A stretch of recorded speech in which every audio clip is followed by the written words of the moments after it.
shouldn't be on its side, on its back like that on the ground. It should be on the side panel, and it's still leaking.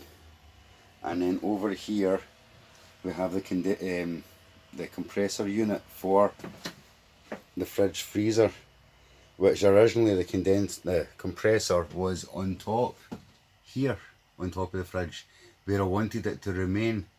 And also, if you see here, that unit there is for your Wi-Fi, and I wanted that inside there.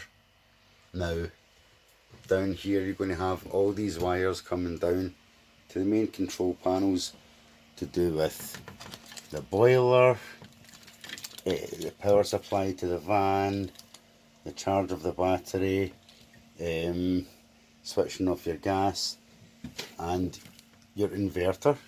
And I said I wanted them all placed on this side panel of the refrigerator, easy access.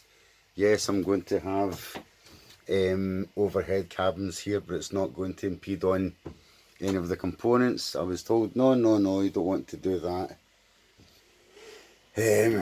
but that's what I asked them to do, to have it all built in, no loose wires available in this area. I also had concerns about the amount of wires that are next to the compressor as far as a fire hazard, and it looks quite busy. And then we come over to the other side of the refrigerator, and you will hopefully see where they've decided to stick the battery, which is not fixed, and the inverter and the fuse box. Now that whole space was supposed to be for a wardrobe for me, and I wanted all of these components, provided especially that they're Victron, to be behind this grey wall, which is in the garage. So I didn't want any components down here at all. And then at the right hand side of, say, the cooker, here's the cooker and sink.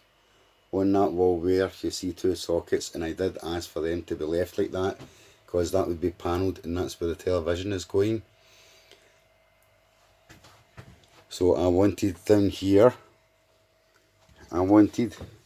because my television will be placed in that wall, I wanted a hob on the right hand side so that the heat wouldn't affect the television, and obviously I wasn't listening to there. And I don't know if you can see these red and blue pipes, that's for the shower. They weren't capped off at the top when I done a pressure test at home, and that's pretty much about for inside. But as far as all of that technology, the only thing right is the battery, but not the size of the battery. I'll go around and show you the back garage where these components should have been put. Now this is the garage, the water tank, and this is the back of the wall, and it's all painted with a rubberized paint that I bought specifically for it, so it could be waterproof. And Allen decided against me and carpeted the whole area.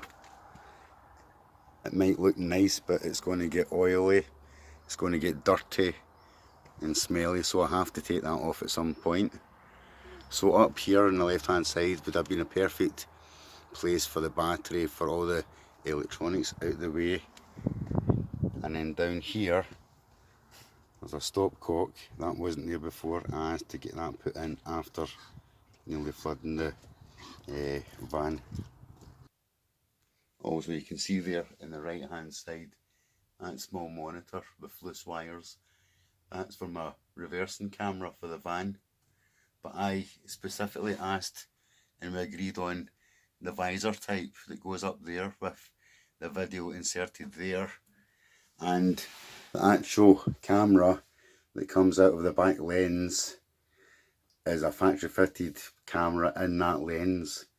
The camera that they've done was pre-drilled, so that when the camera is on view I can't see the back of the van, the bum of the van, and just very hard to judge distance as well.